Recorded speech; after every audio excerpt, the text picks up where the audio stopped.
हाँ जी, मखा राम राम। तो ये अपना रूटीन रहता है मंडे टू फ्राइडे का। सैटरडे संडे थान बेरा है के करना रहा है के करोगे तुम रिवीजन प्लस मोक।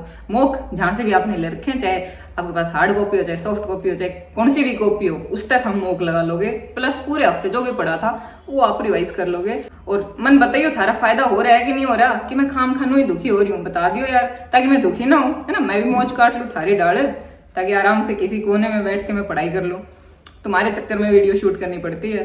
तो बताइयो मेरे को कि सच्ची में फायदा हो रहा है कि नहीं हो रहा। अगर जय थाने नहीं बताया ना तो अगली बार से मैं भी वीडियो नहीं डालूं, है ना। क्या फायदा जब थम रिस्पॉन्स ही नहीं दोगे तो मेरा सिर चक्कर काटता है, मैं थार खातर वीडियो बनाऊं नहीं। हाँ, क्योंकि यहाँ है ना वो सिस्टम तो नहीं है यूट्यूब चलाने वाला। तो बस ये है कि थारा खातर डला है जो भी डला है, कि थारा फायदा हो, पढ़ने में फायदा हो, जहां फंस रहे हो वहां से आपको फायदा मिल जाए। तो स्टार्ट करते हैं मंडे से फ्राइडे का रूटीन। सबसे पहले मैथ्स। और मैथ्स में अब की बार टॉपिक रहेगा number system plus HCF LCM. उसके साथ ही करना है, नो ना सोचो अलग तो टाइम मिलेगा थाने HCF एलसीएम खातर। और देखो इसमें करना क्या है, सबसे पहले आपने जहां से भी चैप्टर अपना ये कर रखा है कोर्स में, वो अपने नोट्स रिवाइज कर लोगे। एक एक टाइप के क्वेश्चन लगा लोगे, क्योंकि कोई बच्चा पूछ रहा था कि टाइप वाइज या फिर किसी को अपने नोट्स नहीं रिवाइज करने ना, तो just go through the types कि इसमें कौन कौन से टाइप्स हैं, किस किस तरीके से अपन नॉर्मली सोल्व कर लेते हैं। इतना अगर हम इस स्टेज पर आ रहे हो तो मुझे नहीं लगता कि ये सब चीजें भी देखने की जरूरत पड़ती है, पर फिर भी अपने नोट्स बेस्ट होते हैं। उनको जितनी बार रिवाइज करोगे ना, आ रहा था ना बेरा को नहीं क्यों कर फायदा मिला है रिवीजन का।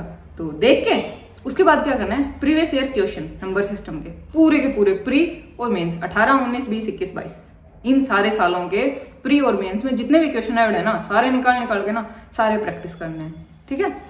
और बस मैथ्स में यही रहेगा, अल्टरनेट डेज पे आप मॉक लगा सकते हो, है ना, सेक्शनल मॉक। और आपके पास कोई बुक है कि भाई वहां से आप मॉक टेस्ट लगाते हो तो आप वहां से लगाओ, कहीं से भी लगाओ। इतनी तो थारी समझदारी होनी चाहिए ना कि जो तुम्हारे पास कंटेंट है, जो मैं बोल रही हूँ, वो अपने अकॉर्डिंग तुम सेट कर लो कि ठीक है तुम्हारे पास क्या सोर्स है, वहां से लगाना है, दूसरों के सोर्स कॉपी नहीं करना, ठीक है। अगली बात कर लेते हैं जीएस की। जीएस में पिछली बारी साइंस सेक्शन स्टार्ट किया था थारा कैंट पे, और केमिस्ट्री पिछले हफ्ते रखी थी। आई होप कि सारा ने केमिस्ट्री के सारे क्वेश्चन मार लिए होंगे जितने भी प्रीवियस ईयर में आए हुए थे। अब की बार रहेगा फिजिक्स। और फिजिक्स में मेरे पास तो ये किरण की बुक है, इसमें क्या है, हर चैप्टर वाइज क्वेश्चन दे रखे हैं। इस चैप्टर से प्रीवियस ईयर में क्वेश्चन आए हुए हैं, और लगभग फिजिक्स में 640 क्वेश्चन हैं। तो एक हफ्ते के 100, 150, 110 रोज अगर आप सेट करते हो तो आराम से पूरे हफ्ते में फिजिक्स के क्वेश्चन बन जाएंगे। और फिर ना कहियो कि साइंस सेक्शन रह गया, आप साथ साथ कर लेना, है ना, सारे क्वेश्चंस बना लियो सारे के सारे। और अगली बात कर लेते हैं रीजनिंग की।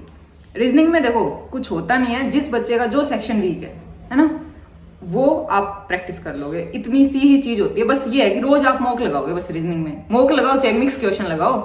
किसी के पास ये नहीं कि सेक्शनल मॉक नहीं है, मेरे पास तो ये नहीं है वो नहीं है, वैसे तुम्हारे पास है, मैंने बता रखा है। फिर भी आपके पास बुक है, आपके पास होते हैं ना, कई पास हार्ड कॉपी में होते हैं सभी के पास क्वेश्चन पेपर प्रीवियस ईयर, वहां से लगा लोगे। बस ये है कि रोज के 25-30 क्वेश्चन रीजनिंग के आपने मिक्स प्रैक्टिस कर लेने हैं, ताकि बनी रहे टच रीजनिंग पे। और अगर फिर भी कोई जैसे सेक्शन लगाना चाहता है, जैसे मैं लगाती हूँ, या फिर किसी भी स्पेसिफिक टॉपिक के उठा के मॉक फॉर्म में लगाना चाहो तो टेक्स्ट बुक पे हैं। और किसी के पास टेक्स्ट बुक का पास नहीं है तो वो ले सकते हैं। जो 1 साल का पास है वो 18 महीने में आपको मिल जाएगा।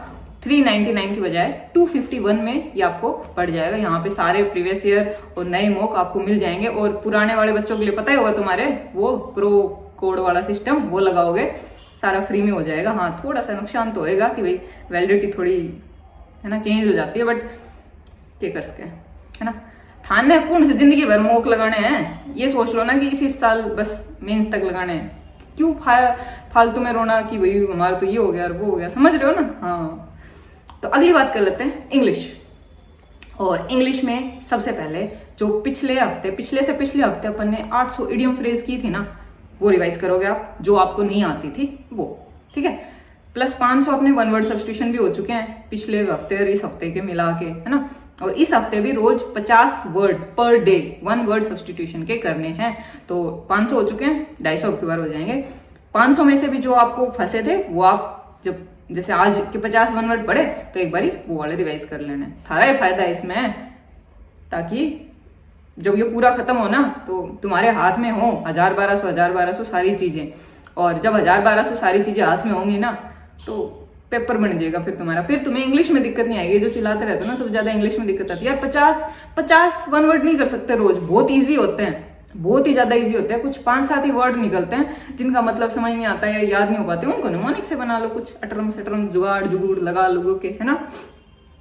तो देखो ये करना है, प्लस अपनी वोकैब खत्म हो चुकी है, A to Z सारे के सारे अपन ने कर लिए। अब क्या करना है, बस पहले अपन एक एक वर्ड करते थे दिन का, अब क्या करना है, जैसे कल आपने कर लिया A से B तक का रिवीजन, फिर B से C, मतलब कि 2 वर्ड एक दिन में अपना रिवाइज कर लोगे। जिसका जो जो क्वेश्चन या फिर जो जो वर्ड जैसे फंसे थे जिसमें टिक कर रखा होगा, लिख रखा होगा, तो वो आपको रिवाइज कर लेना है। प्लस अब इतना सारा हो गया तो अब लगाएंगे इंग्लिश में मोक, सेक्शनल मोक थारकन MB होगी, थारकन किरण होगी, थारकन पिनेकल होगी, थारकन जो होगी ना उस तय पूरे इंग्लिश का एक मोक निकाल के, है ना। अभी तो Tier 1 के लगाएंगे अपन, ताकि मतलब जो आपने पढ़ा है इतने दिन से आप पढ़ते आ रहे हो वो चीजें जब दिखेंगी तभी तो फायदा मिलेगा, है ना, ऐसे तो फायदा नहीं होना। तो वो चीजें निकाल के एक एक रोज मोक लगाओगे, कोई टाइम नहीं लगता, 10 मिनट का पूरा टाइम लगता है अगर बहुत ही आराम से आप पेपर करते हो इंग्लिश का तो, और 20 मिनट रिवीजन की, तो आधा घंटा दे सकते हो आप अपने आप को एनालाइज करने में कि पिछले इतने दिनों से जो आप पढ़ रहे हो इंग्लिश में फायदा हुआ कि नहीं हुआ। तो रोज का एक मोक लगाना है, इंग्लिश में नेसेसरी है, ताकि उसमें सारी चीजें आपकी टच हो जाए, है ना। नेसेसरी है, रिक्वेस्ट तुम्हें करते रही थारते, है ना। मेरा थोड़ी फायदा होगा, थारा फायदा होगा भाई, तुम पढ़ोगे तो। और इसके बाद एक क्लोज टेस्ट आपको प्रैक्टिस करना है रोज, है ना, क्योंकि नहीं करोगे ना चीजें सीख नहीं पाओगे। तो मैं तो अपनी जो नियोन की बुक है यहाँ से क्लोज टेस्ट प्रैक्टिस करती हूँ, अच्छे से पूरी एक्सप्लेनेशन उसका चीर फाड़ पोस्टमार्टम सब दे रखा होता है, कुछ अलग पॉइंट्स मिल जाते हैं। खासकर सब ज्यादा क्लोज टेस्ट में फंसता क्या है ना, मेरे से तो कंजेक्शन फंसती है। बहुत ऐसा होता है कि कहीं ना कहीं कंजेक्शन में ही चीजें फंसती थी मेरी, अब मैंने इंप्रूव कर ली धीरे धीरे, है ना, क्योंकि सीख सीख के कि अच्छा चलो गलत हुआ, क्यों गलत हुआ, मतलब अच्छा इसमें कॉन्ट्राडिक्ट था, मतलब अपने आप पता चलने लग जाती है धीरे धीरे चीजें। और कंजेक्शन का काफी यूज है, तो कंजेक्शन चैप्टर रखता है, पढ़ लियो, क्लोज टेस्ट खाता है। वैसे तो सारे आ जाते हैं क्लोज टेस्ट में घूम फिर के, कई बार वोकैब, कई बारी अपनी फ्रेजल वर्ब, कई बारी प्रीपोजिशन, और भी ग्रामर के इसके अलावा 20 एरर के क्वेश्चन जो कि आप रोज बनाओगे। अपन ने 2 हफ्ते से स्टार्ट कर रखे हैं 200 के, है ना।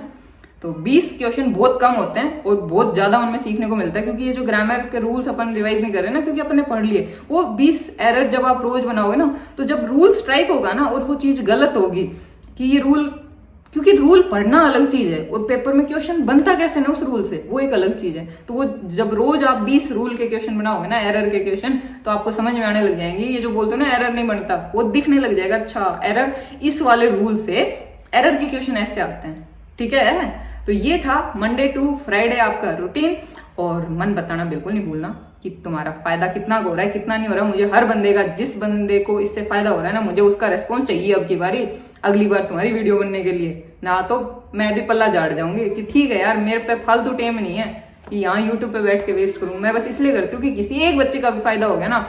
अगर वो कहीं ऐसी जगह था कि उसको कुछ समझ नहीं आ रहा था और फाइनेंशियल कंडीशन इतनी ठीक नहीं होती हर इंसान की, बहुत सारे बच्चे ऐसे हैं जिनको जरूरत है कि कोई उनको बताए और कोई उनको जेन्युइन चीज बताए, बेस से उठा के, कि वो बच्चा स्टार्टिंग से उठ के प्रैक्टिस कैसे करे, वो चीज अलग होती है।